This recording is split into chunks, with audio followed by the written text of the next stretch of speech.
Muy bien, entonces, vamos 55, 56. 56. Sí, ¿cuál? 56. Bien, 56. Ok, entonces dice, encuentre los valores de lambda tales que el sistema homogéneo dado de ecuaciones lineales tenga soluciones no triviales. Y ustedes me dijeron el 56. Entonces, a ver, que me lo digan, por favor. ¿Cómo es? Lambda menos 1 por x. Lambda menos 1 por x. Más 2y igual a 0. Ajá. Luego x más lambda y igual a 0. X más Lambda y X más lambda y igual a 0. igual a 0. ¿Sí? Sí. Bien, esto es muy importante, de hecho, esto tiene que ver con los vectores, con los valores característicos de una matriz, aunque se ve hasta el final, pero básicamente adelantamos esa cuestión. Entonces, como es un sistema homogéneo, nada más trabajamos con la matriz de coeficientes, ¿sí o no? Porque es homogéneo. ¿Sí? Bien. Entonces, ¿qué hago? Intercambio renglones, me evito problemas, ¿no? Me evito problemas, intercambio el renglón 1 con el renglón 2.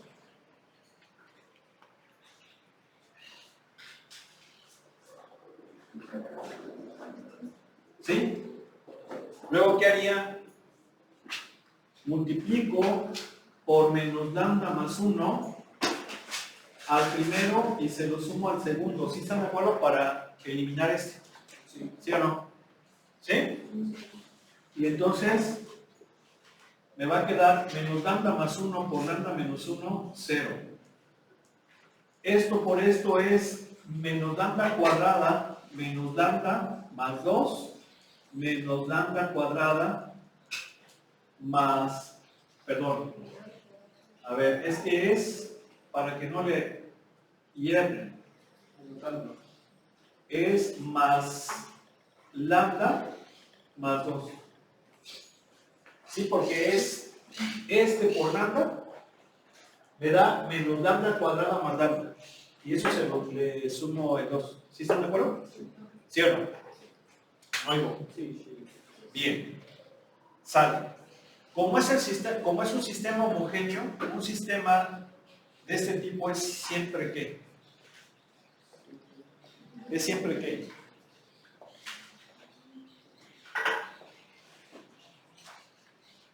¿Y las otras? ¿No van a entrar?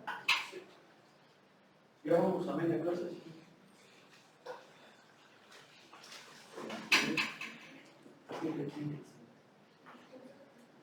Un sistema homogéneo es siempre que consistente, o sea, siempre tiene solución. ¿Sí o no? Siempre tiene solución. Puede ser única o infinitas. Si tiene solución única, su solución es la trivial. Que ya dijimos que es cuando todas las variables son 0. ¿Sí o no?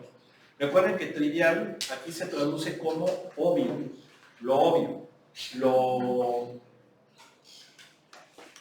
Vamos, sí, pues lo obvio, pues. O sea, la solución obvia es que sea 0, ¿no?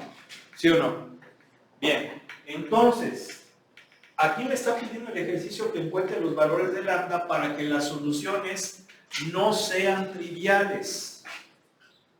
Entonces, si me dice para que no sean triviales, eso significa que debo de encontrar los valores de lambda tales que el sistema tenga que infinitas soluciones.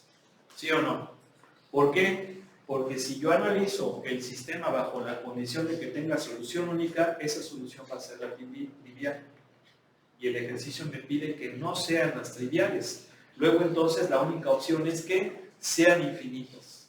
Y para que sean infinitas soluciones, ¿qué tiene que pasar? Que el último renglón sean puros ceros. ¿Sí o no? sean puros ceros, porque eso me va a garantizar que tengo una ecuación con dos incógnitas, y esos son infinitas. ¿Sí quedó claro? Entonces, tengo que encontrar los valores de lambda que hagan que esto sea cero. Bueno, aquí tal vez sea más fácil verlo de esta manera, ¿sí o no? ¿Por qué? Pues porque de esta forma pues ya podemos hacer esto, ¿no? Factorizar. ¿No oigo? Sí. Entonces, ¿qué valores son? El 2 y el menos 1. Y el menos 1.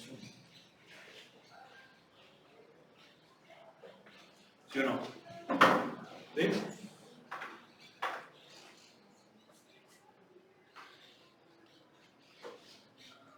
Luego viene una pregunta que es así como de análisis. ¿Es posible que un sistema de ecuaciones lineales con menos ecuaciones que variables no tenga solución? En caso afirmativo, dé un ejemplo. A ver, ¿cómo podemos responder a esta pregunta? Analizando las condiciones necesarias. Recuerden que en matemática hemos hablado de condiciones necesarias, pero no suficientes, y condiciones necesarias y suficientes.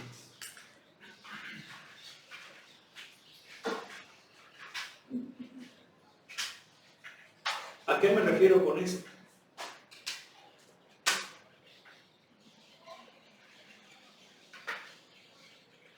Me refiero, por ejemplo, a lo siguiente. Y desafortunadamente, a lo mejor voy a tener que hacer referencia en lo que se ha convertido la democracia en este país, con la elección, con las elecciones, que no son más que un tiempo. Pero bueno, tal vez es un ejemplo donde me pudiera permitir visualizar esta situación. Una condición necesaria.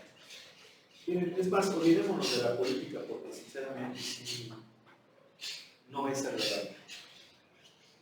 Vamos a hablar, por ejemplo, del poder tecnológico, el presidente de la sociedad de amigos. Sí, porque si hablamos de política es verdaderamente asqueroso. Hablar de la gente más incompetente, más falta de principios, yo creo que no es agradable. Ustedes están en un nivel más alto. ¿Sí? Entonces, hablemos, por ejemplo, de la sociedad, que creo que dentro de poco va a haber elecciones, ¿no? Para que ustedes elijan. Es un ejemplo más sano. Más sano. ¿Sí? Una condición necesaria para que un estudiante sea presidente de la sociedad de alumnos es que sea propuesto por una planilla. ¿Sí están de acuerdo o no? Sí, ¿por qué? Porque si ustedes recuerdan, o no sé si sepan, van a ser planillas generalmente de colores. No que la planilla blanca, que la planilla azul, que la naranja, que la roja, que la verde. Y cada planilla saca sus ideas, ¿no? Que haya agua en los baños, que haya más becas alimenticias, que haya más vigilancia, ¿sí? Que se pongan a trabajar los directivos, no sé, de holgazanes, que no den el mal ejemplo, ¿sí? En fin, ¿sí están de acuerdo o no? Bien. Y así, cada planilla saca sus propuestas. Pero luego saca un candidato. ¿Sí o no? ¿Sí o no? Bien. Y pues aquí la cosa es de que pues van a votar por la planilla, pero pues también se fijan en un candidato. Pero tú vas a votar por una persona.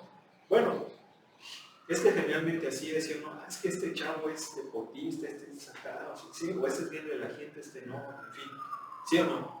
Pero la cuestión es de que para que pueda ser presidente de la sociedad de los alumnos, una condición necesaria es que sea propuesto por una planilla. ¿Sí o no? ¿Sí o no? Si no, no puede ser presidente de la sociedad de alumnos. ¿Sí o no? Sí. Tiene que ser votado. Aquí sí hay democracia. Aquí no hay, ¿dónde quedó la bolita? ¿Sí o no? Aquí sí se puede. ¿Sí o no? ¿O no, ingeniero? ¿Sí? Ya lo estás pensando, ¿verdad? Sí, así es la cosa. Así es la cosa. Por eso hay que echarle ganas. Entonces, una condición necesaria es que sea propuesto por una persona. Necesaria, pero no suficiente. ¿Cuál es la suficiente? Que sea el más local. ¿Sí o no? Que sea el más local. ¿Sí? La primera se debe de cumplir, pero la segunda es la que sigue. ¿Sí o no? ¿Sí están de acuerdo? Sí. Bien. Entonces, ¿cuáles eran las condiciones necesarias para solución única? El mismo número de ecuaciones que de incógnitas. Acuérdense que empezamos a plantearlas como las ecuaciones y en el número de incógnitas, ¿sí o no? Sí, ya estuvo más agradable el ejemplo, ¿no? Ya hablamos. ¿Sí o no? Son los zorritos, ¿verdad? Compañeros, porque hablamos de otras cosas. Mira, así es la cosa. Si no lo quieres ver, pues no lo veas. Sigue igual. Solución única, el número de ecuaciones es igual al número de incógnitas. ¿Sale? Bien. Infinitas soluciones. ¿Cuál era la condición necesaria? Que el número de ecuaciones sea menor que el de incógnitas. ¿Sí? ¿Por qué? Porque se supone que hay que parametrizar variables. Y acuérdense que ¿qué cosa? Que parametrizar significa que no tienen coeficiente principal. Y solamente tienen coeficiente principal si tienen ecuación donde sea principal la variable. ¿Sí están de acuerdo o no? ¿Sí? Bien. ¿Y para no solución? Al revés, que el número de ecuaciones sea mayor que el número de incógnitas. ¿Sí o no? Entonces, estas condiciones son necesarias, pero no suficientes. ¿Cuándo se convierten en suficientes? Cuando le aplicamos el método de Gauss. ¿Sí o no? O el de Gauss-Jordan. Ahí sí, ya aplicado bien el método, ya llegamos al sistema equivalente más simple y ahí sí ya vamos a tener la condición suficiente. ¿Sí o no? Sí, ¿por qué? Porque ha habido sistemas, ha habido ejemplitos que, por ejemplo, eran de estas, pero sí tenían solución, ¿sí o no? ¿Por qué? Pues porque al aplicar bien el método gaussiano, se anulaba una ecuación con puros ceros, ¿sí o no? ¿No? ¿Sí? Bien, entonces vamos a responder a la pregunta. Dice, ¿es posible que un sistema de ecuaciones lineales con menos ecuaciones que variables? ¿Cuál sería la cuestión? La segunda. No tenga solución. En caso afirmativo, de un ejemplo. Bueno, si se fijan, está haciendo referencia a la condición necesaria para que sí, pero es esa la condición necesaria. ¿Sí están de acuerdo? Que el número de ecuaciones sea menor que el número de incógnitas. La pregunta es posible que no tenga solución? ¿Es posible que no tenga solución? Y si es así, de un ejemplo. Bueno, a ver, ¿cómo sería esto? Sería, obviamente, la matriz aumentada. Sería, ¿qué? M por N, ¿verdad? ¿Sí o no? M por N. Para que esta condición se cumpla,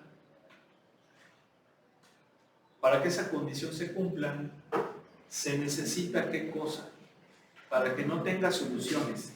¿Cuál es la condición suficiente para que no tenga soluciones? El absurdo. ¿Sí o no? El absurdo. ¿Sí están de acuerdo? Habiendo absurdo, ya se amoló. No tiene solución. ¿Sí? Bien.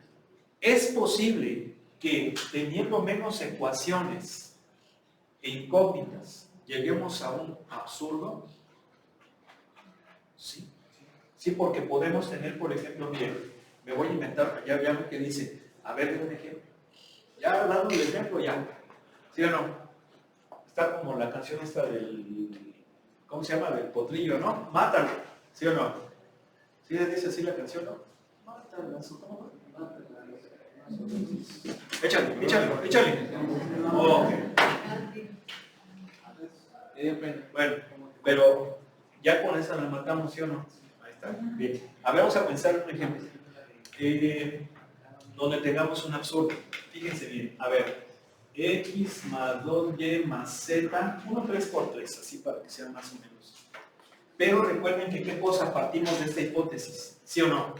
De que sean dos ecuaciones. A ver, esta igual a 3. ¿Sale? Y esta, a ver así.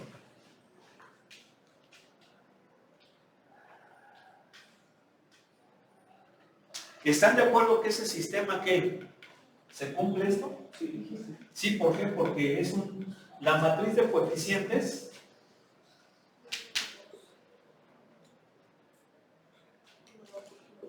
¿sí o no? Tiene 3, perdón, es 3 por 2. Bueno, 3, no, disculpen. 2 por 4.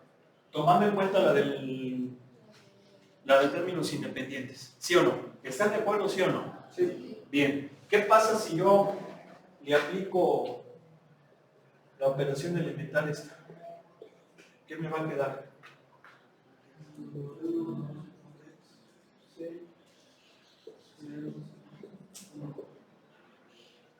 1. ¿Sí o no? ¿Sí están de acuerdo? Cumplimos con la hipótesis. ¿Y qué pasa? Sí es posible. ¿Sí están de acuerdo? Sí. Entonces sí es posible. ¿Sí se entendió? ¿Sí o no? Bueno, pasamos al siguiente tema. ¿Para qué me van a servir los sistemas de ecuaciones lineales? Bueno, pues yo creo que esto ya es muy lógico. La cuestión es de que los sistemas de ecuaciones lineales lo podemos aplicar a muchísimos problemas de la vida diaria. Muchísimos. Muchos problemas de ingeniería se pueden aplicar. Aquí hay que decir una cosa. La gran la gran mayoría de, pues sí, pues grande, la mayoría es grande, ¿verdad? Pero bueno, la mayoría de los problemas que ocurren en la vida diaria, en la naturaleza, no son lineales. No son lineales. ¿Sí? No lo son. Ustedes ya han analizado y han estudiado algunos sistemas lineales, sobre todo en física. ¿Sí? Por ejemplo, la ley de Ohm. ¿Sí la vieron en física? Sí. ¿Sí o no? Sí. ¿Sí? ¿Todos? ¿Sí o no? Sí. ¿Qué pasa? Acuérdense que la ley de Ohm es esta. Voltaje igual a resistencia por corriente. Es una formulita muy sencilla. ¿Sí? Bien. Esta relación es lineal. Se supone que la resistencia es constante. ¿Sí? Es constante. La corriente y el voltaje no. ¿Sí? Por eso es que la grafiquita de la ley de Ohm, pues es una ¿qué? Una línea recta. ¿Sí? Es una línea recta. Aquí está la corriente en amperes y el voltaje en volt. ¿Sí? ¿Sale? ¿Y qué pasa? Que si yo voy aumentando la corriente o la resistencia, va habiendo más caída de voltaje, más caída de voltaje. ¿Sí están de acuerdo? Bien, no es la única. Otra ley muy conocida, y esta seguramente la vieron en la secundaria, es esta. Diles cuál es, ingeniero. ¿La ley de qué?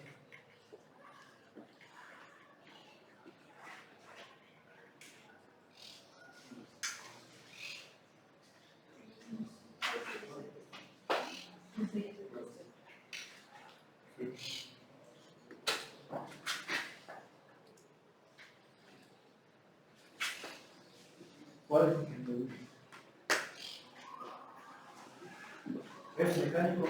No, no, ¿no? Tú sí eres mecánico. Sí. ¿Tú qué eres ingeniero? Ok. Materiales. A ver, ¿cómo si te la sabes? ¿Qué es la ley de qué? No sé. La ley de Ohms. No, la de Ohm. La de Ohm ya no la explico. No, es otra. La de Ohm. ¿Es la de resorte? ¿Cómo se llama? Es la ley de Hooke. La ley de Hooke. La ley de Hooke me dice que si yo tengo un cuerpo elástico, generalmente ese cuerpo elástico es un resortito. Le aplico más fuerza al resortito, más lo voy a deformar. ¿Sí? O sea, a ver, entiéndase que los modelos lineales se llaman así porque la gráfica es una línea recta. ¿Sí? Y son directamente proporcionales. Aumenta una, aumenta la otra. Aumento corriente, aumenta voltaje. ¿Sí? Y este número se llama como pendiente. Me dice qué tan parada está la red. ¿Sí o no? ¿Sí? O sea, eso ya lo tienen que saber. Ya no hay de otra. Ya. Aguas. Entonces aquí en un resorte, más le estiro, pero porque tengo que aplicar más fuerza. Menos fuerza. ¿Sí o no? Sí. ¿Sí? No necesariamente es un resorte, puede ser una liga, un cuerpo elástico. ¿Sí o no? Es decir, más fuerza, bueno, más alargamiento. ¿Por qué? Porque la variable independiente es el alargamiento y la dependiente es la fuerza. Más alargamiento, más fuerza. Y si se fijan, tiene ese mismo comportamiento lineal, ¿sí o no? Sí. ¿Sí? Hay muchos otros, por ejemplo, el peso. Bueno, es que el peso de fuerza no más y de aceleración. Exactamente, la ley de Newton, la segunda ley de Newton, fuerza es igual a masa por aceleración. La masa no cambia, pero ¿qué me dice esa ley? Que mayor aceleración implica mayor fuerza. ¿Sí están de acuerdo? ¿Sí? Bien. Bueno, pues estos modelos lineales que están bonitos, están padiulis, en realidad no ocurren, son modelos ideales. ¿Y por qué lo digo? Porque en el caso de la resistencia de la ley de Ohm, si tú a una resistencia le pasas más corriente, se empieza a calentar. Y los conductores, al aumentar su temperatura, aumentan su resistencia. Entonces yo estoy suponiendo que la resistencia es constante, pero en realidad no lo es. ¿Sí? Sin embargo, sí me da una aproximación. Sí me permite saber cómo se comporta el fenómeno. Claro que si yo voy a analizar el fenómeno de forma muy precisa, no puedo utilizarla así. Ya me tengo que meter con cálculo, con derivadas y derivadas parciales. Pero ya ven que ustedes son muy inquietos, ¿no? Eso le van a entender súper bien. ¿Sí o no? Bien, lo mismo con el ERGO. ¿Qué pasa con un cuerpo elástico cuando lo jalas? Cuando lo estás jale y jale. ¿Qué pasa? Bueno, ok, sí, o sea, si tú lo jalas mucho, lo puedes romper. En el caso, por ejemplo, de una liga, pero en el caso, por ejemplo, de un resorte, puede llegar un alargamiento donde ya no regresa a su forma original. ¿Sí o no? Y en esas circunstancias ya no va a servir esto. ¿Por qué? Porque se supone que esto funciona cuando el resorte es capaz de regresar a su forma original, ¿sí o no? Entonces, mucho resorte, si yo le aplico mucha fuerza, lo deformo y ya no va a comportarse de forma lineal, ¿sí o no? Sin embargo, desde un punto de vista muy profundo, ¿qué pasa cuando yo a un resorte o a un cuerpo elástico lo estoy jale y jale? Bueno, ok, pero principalmente se calienta, ¿sí o no? Se calienta, sobre todo el resorte, ¿sí o no? Se calienta. Y si se calienta, ¿qué sucede? Que el calor empieza a alterar sus propiedades físicas. Generalmente, se empieza a hacer más rígido, ¿sí? Entonces, ¿qué significa? Que esta constante de elasticidad ya no va a ser constante. ¿Sí están de acuerdo? Entonces, sin embargo, si yo, bajo ciertos valores controlados, de tal manera que no deforme el resorte, no le esté haciendo mucho, pues sí me puede servir el modelo lineal. ¿Sí queda claro? Y los modelos lineales pues son muy fáciles, son muy sencillos de modelar, son muy sencillos de resolver. Y es una herramienta, es un recurso matemático que se aplica muchísimo en ingeniería y muchísimo en ciencias, ¿sí? Y eso se llama linealizar. Hay muchas funciones que son muy complicadas matemáticamente, pero si yo las aproximo mediante una relación lineal es muy fácil de analizarlas, ¿sí? Y ese tema de linealización se ve, por ejemplo, en cálculo vectorial, ¿sí? Yo sé que pues desafortunadamente la injusticia pues hace que algunos no lleven esa materia, pero pueden entrar de oyentes, ¿verdad? ¿Sí o no les damos chance? ¿Sí? Pueden entrar a las clases, ¿sí? Ya saben, ahí nos va a dar mucho gusto tener ahí en sus compañeros, ¿verdad? ¿Sí o no, ingeniero? ¿Sí? Claro, en lo que ustedes exigen que se las den, porque esa es la idea, ¿no? O sea, no pueden permitir que, ay, nomás nosotros porque mis compañeros son bien a todo dar y me están dando chance. No, sino que para los que vienen después puedan llevar, ¿sí o no? Y las adecuaciones también. ¿No? Entonces, fíjense, es muy sencillito. ¿Sale? Bien. Entonces aquí estamos viendo algunas aplicaciones de modelos lineales, pero ¿cómo vamos a utilizar los sistemas de ecuaciones lineales? Se aplica mucho. Y el primer caso que trae su libro, que esto está en la página, ¿qué número? 37 del PDF, que viene siendo la 42 del libro, es ajuste polinomial de curvas. Ajuste polinomial de curvas. ¿Qué es esto? Bueno, a ver, lo que hace un ingeniero, o lo que se hace en ingeniería, generalmente, para resolver un problema, es ¿qué hacemos para resolver un problema? ¿Cómo podemos resolver un problema? ¿Qué tendríamos que hacer? A ver, ¿qué pasos podemos hacer para resolver un problema? A ver, Analizarlo. ok, analizarlo.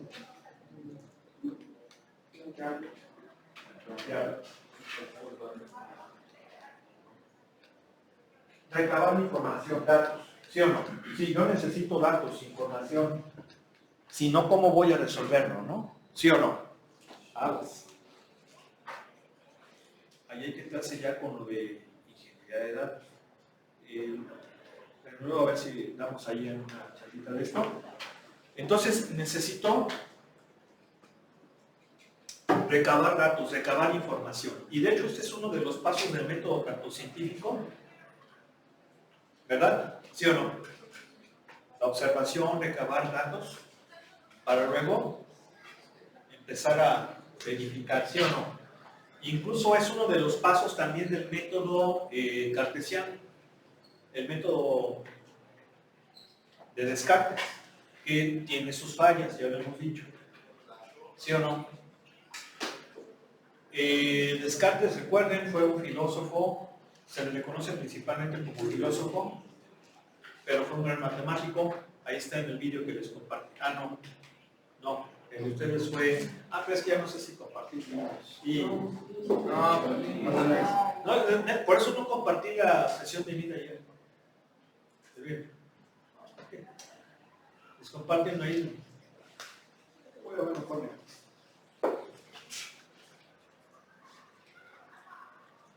¿Qué sirve? No, ingeniero. Bueno, luego platicamos, ¿no? Pero les decía yo que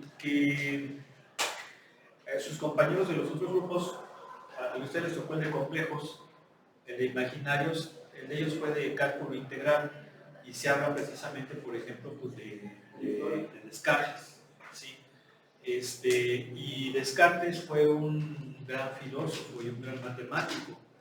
De hecho, es uno de los precursores del cálculo. No se pudo haber descubierto el cálculo sin los trabajos de Descartes o Descartes y su paisano Fermat. Aquí pasó algo muy parecido con Newton y Leibniz. Ya ven que los dos descubren el cálculo. De la misma manera, Fermat y Descartes descubren la geometría analítica, ¿verdad? Nada más aquí hay una cosa bien curiosa. Descartes y Fermat eran paisanos, los dos eran franceses, mientras que acá Newton y Leibniz no. ¿Sí? Y la vida de Descartes es interesante, por ahí a ver si compartimos. Bueno, déjenme reconsiderarlo, ¿no? Porque pues, sí, la verdad. No, es que la neta, sí, o sea, ¿sí o no? Es como, yo llego aquí y digo, miren, ¿qué? Traje unas botanitas y unos refrescos para que disfruten mejor la clase. Y yo empiezo a dar la clase y ya, no, pues nadie, ¿verdad? Así como, ¿para qué la traje? Mejor yo no traigo nada. ¿Sí o no? ¿Sí o no? La neta. Pues déjenme ver. Entonces, Descartes, su vida es muy interesante. Fue un personaje muy enfermizo, de joven, tenía muy mala salud. Su familia era de la clase acomodada, ¿sí? Era de clase acomodada. Eso le permitió que estudiara en un colegio jesuita, el principal colegio jesuita de Francia, que era el Colegio de la Fleche. Cuando los jesuitas eran honorables, eso debo decirlo, yo no sé si sepan quiénes son los jesuitas. No, los franciscanos.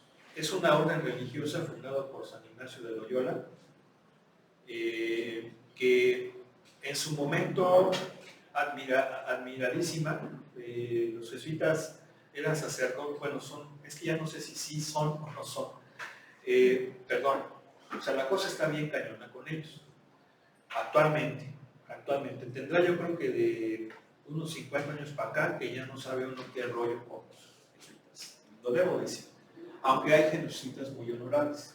Puedo hablar, por ejemplo, del padre Carreira. El padre Carreira era un astrofísico, asesor de la NASA, sacerdote, un hombre de una fe que daba gusto escuchar a este hombre. Ya falleció, acaba de fallecer hace poco el padre Carreira, ¿no? Hay otros, Mario Castellano, también excelente sacerdote, una persona muy espiritual, que precisamente, pues hasta lo sacaron de los jesuitas. Los mismos jesuitas dijeron, no, pues usted ya no sé si a lo mejor sea por su seriedad, pero sí hay que decir que es una gran tristeza, porque no podemos entender ni siquiera México sin los jesuitas. Ellos descubrieron Baja California, el padre Quino fue un explorador, o sea, era gente valiente, gente sabia y bien valiente, porque parece explorar las Californias en 1600, cuando no había nada de pueblos por allá. Eso habla de que se tiene que tener unos, ya saben qué, y aparte ser muy genio, porque él descubrió que California era una península, no era una isla. Y era un astrónomo y todo eso, el padre Quino, ¿no? Eusebio Quino. Que dicho sea de paso, creo que él era belga. ¿Sí? O sea, ni siquiera era español, era belga. ¿Sí? Entonces era una orden fundada por San Ignacio de Loyola, que se dedicó mucho a la ciencia, al estudio. Llegaron a ser grandes científicos, grandes matemáticos, grandes filósofos, grandes naturalistas. Eran la crema innata de las órdenes religiosas. Y eran, pues ahora sí que la punta de lanza de la educación de las clases principales. Ellos tenían muchísimos colegios. Aquí en México, en el virreinato, tuvieron, por ejemplo, el Colegio de San Nicolás de Hidalgo, la Universidad Pontificia, en fin, ¿sí? Llegaron a ser tan poderosos los jesuitas que hasta los mismos reyes les temían. Los reyes les temieron a los jesuitas. Y de hecho ellos inventaron mentiras, algo parecido a los templarios, y les empezaron a inventar cosas y le exigieron al Papa que pues los corría de sus dominios. El Papa accede, se van, por ejemplo, de toda España, de todo el Imperio Español, y cuando se van, ¿qué creen que pasa? La misma gente exigía que no se llevaran a los jesuitas, no podían sentirse, se sentían solos sin los jesuitas.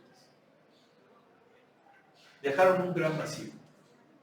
Muchos de ellos se fueron a Italia, otros se fueron a, creo que a Alemania, pero ¿dónde creen que también muchos se fueron? A Rusia. Y Rusia ni siquiera un país católico. Sí, pero bueno, allá los aceptó el zar, la zarina, creo que fue la zarina esta, la que siguió de Pedro el Grande. Catalina. Bueno, entonces pues ahí subió Descartes. Después tuvo una vida un poquito muy rebuscada, muy aventurera, porque se hace soldado, participa en algunas guerras, pero afortunadamente por su débil salud no estuvo en el frente.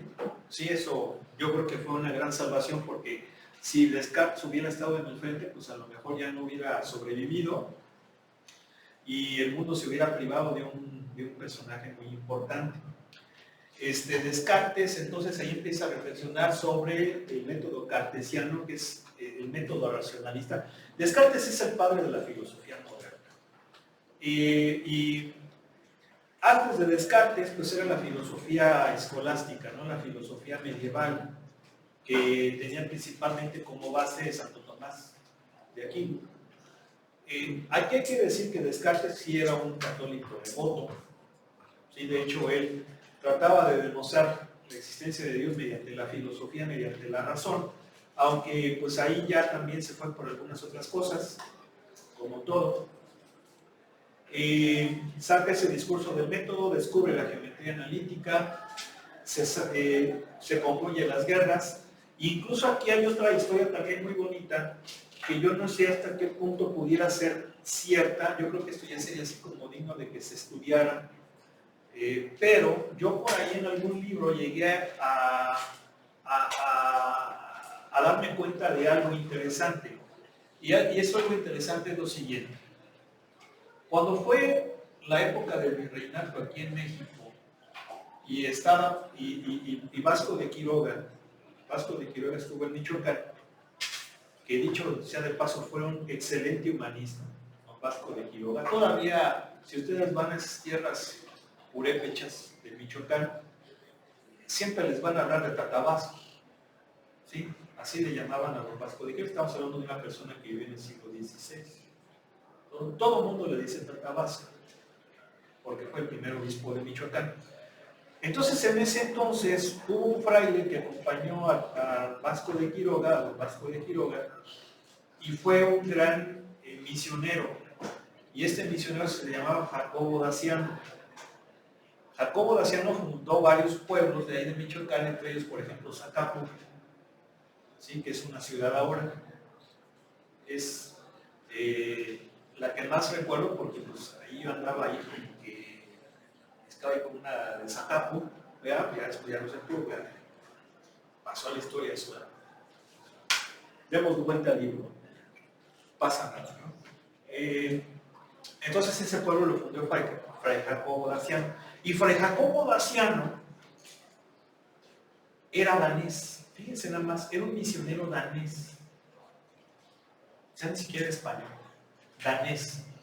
Pero aparte de ser un misionero danés, era descendiente de reyes, de los reyes de Dinamarca, cuando todavía no estaba la reforma, mucho antes de la reforma, estamos hablando de 1400, 1500. Entonces, Jacobo Daciano descendía de esos reyes daneses. Bien, en época de ¿cómo se llama?, de René Descartes, la reina de Suecia, que se llamaba Cristina, la reina Cristina, para ese entonces ya Suecia era un país protestante, sí, ya era luterano, pero Cristina descubre su árbol genealógico ve que uno de sus antepasados fue Paco Daciano, que se vino acá, se empieza a interesar por ese pasado y entonces manda a llamar a Descartes. ¿Por qué? Pues porque Descartes, pues, dentro de lo que era, pues, era un genio católico y ella quería conocer más acerca de esa fe. Por eso es que manda a llevar a Descartes. ¿Para qué? Pues para que en su corte hubiera alguien que le pudiera enseñar qué onda con el catolicismo. Y se dice que, obviamente, Descartes se vaya con la reina Cristina. Nada más vivió 3 meses porque su salud era muy débil. Obviamente Suecia es un país muy frío.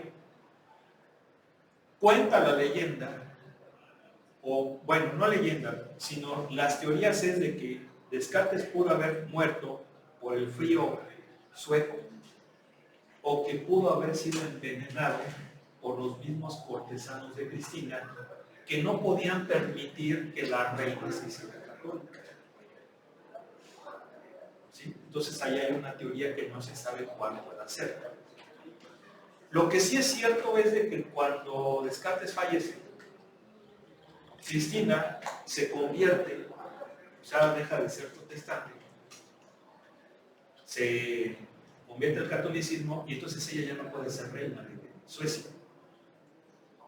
No puede ser reina. Y lo que hace Cristina es, abdico, dejo de ser reina, se fue a Roma y creo que se murió en un convento. Esa es la cuestión con la reina Cristina. Pues es interesante, ¿no? Sí, y digo, sobre todo ahí sería cosa de investigación. Pero bueno, entonces, ya se acabó. ¿Por qué les hablo de Descartes? Principalmente porque es un personaje muy importante en la matemática y sobre todo porque el método cartesiano, el primer paso es recopilar información. Pero también hay otro punto que yo siempre les he dicho, y esa regla es la regla de lo evidente, la evidencia. ¿Sí? Por eso les he dicho, siempre que vayan a resolver un problema, primero hay que pensar en lo que es evidente. Por muy obvio que sea, tengo que pensar en lo evidente. ¿Sí? Aquí hasta me acuerdo de una caricatura que pasaba cuando yo estaba chaval, que se llamaba Los Thundercats. ¿Verdad? Que decía León, espada del augurio, permíteme ver más allá de lo evidente. Así era la León. ¿Verdad? Espada del augurio, permíteme ver más allá de lo evidente. ¿Sí? ¿Cuál? Murra era de los Thundercats, era el malo. Que yo no era tampoco así que muy fanático de los Thundercats. Sí, sé que veía, hay que decirlo, pero sí lo veías, pero yo no me fanatizaba tanto.